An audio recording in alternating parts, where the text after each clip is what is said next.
భారత్కు పెట్టుబడులు రాకుండా ట్రంప్ అడ్డుకుంటుంటే మోదీ ఏం చేస్తున్నాడని ప్రశ్నించింది కాంగ్రెస్ పార్టీ. ఎన్డీఏ పాలనలో ఫారిన్ పాలసీ అటర్ ఫ్లాప్ అయిందన్నారు ఎల్ఓపీ రాహుల్ గాంధీ. కేంద్రం వైఫల్యాలపై ప్రశ్నిస్తూనే ఉంటామన్నారు ఏఐసీసీ చీఫ్ ఖర్గే. ఉగ్రవాదాన్ని పెంచి పోషిస్తున్న పాక్కు ఐఎంఎఫ్ సాయం అందకుండా చేయాలన్నారు ఇండియా కూటమి లీడర్లు.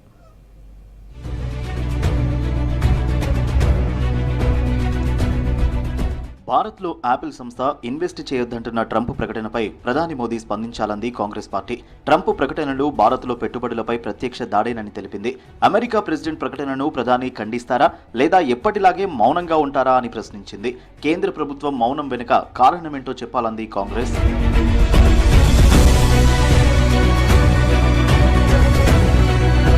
ప్రధాని మోదీ ప్రభుత్వంలో విదేశాంగ విధానం పూర్తిగా కుప్పకూలిపోయిందన్నారు ఎల్ఓపీ రాహుల్ గాంధీ.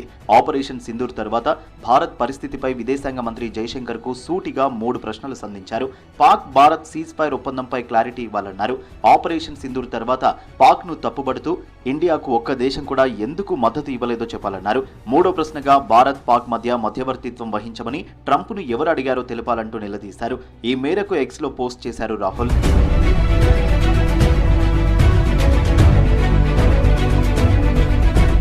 దేశాభివృద్ధికి కులగరన్న తొలి అడుగన్నారు ఏఐసీసీ చీఫ్ మల్లికార్జున ఖర్గే. సామాజిక న్యాయంపై కాంగ్రెస్ పార్టీ అధికార ప్రతినిధుల వర్క్ షాప్ లో వర్చువల్ గా పాల్గొన్నారు. క్యాస్ట్ సర్వే చేపట్టాలని 2023 ఏప్రిల్లో ప్రధాని మోదీకి తాను లేఖ రాశారని చెప్పారు. ప్రైవేటు విద్యా సంస్థల్లో రిజర్వేషన్లు అమలు చేయాలన్నారు. ప్రజా సమస్యలపై ప్రభుత్వాన్ని ప్రశ్నిస్తూనే ఉండాలన్నారు Kharge.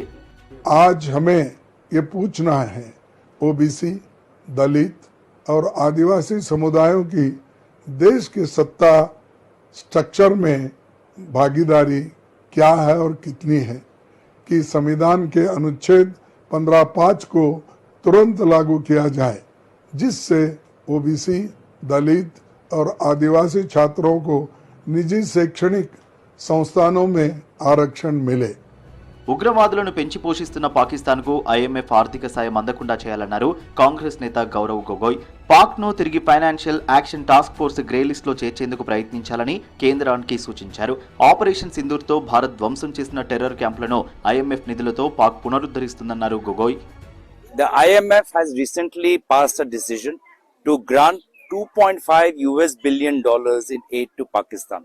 Now my fear is the damage that Indian armed forces has caused to the Pakistani military infrastructure. They will repair this damage using the IMF money, and therefore we have to put pressure on the IMF, whose members are US, UK, Germany, France, countries which are close with the Indian government. Operation సింధూర్పై పార్లమెంట్లో చర్చ జరగాలన్నారు కాంగ్రెస్ నేత Adhir Ranjan Chowdhury. LOP Rahul Gandhi లేవనెత్తిన న్యాయమైన ప్రశ్నలకు కేంద్రం సమాధానమివ్వాలన్నారు. కేంద్ర మంత్రి జైశంకర్ ప్రకటనలపై ప్రధాని స్పందించాలన్నారు అధీర్ రంజన్ చౌదరి.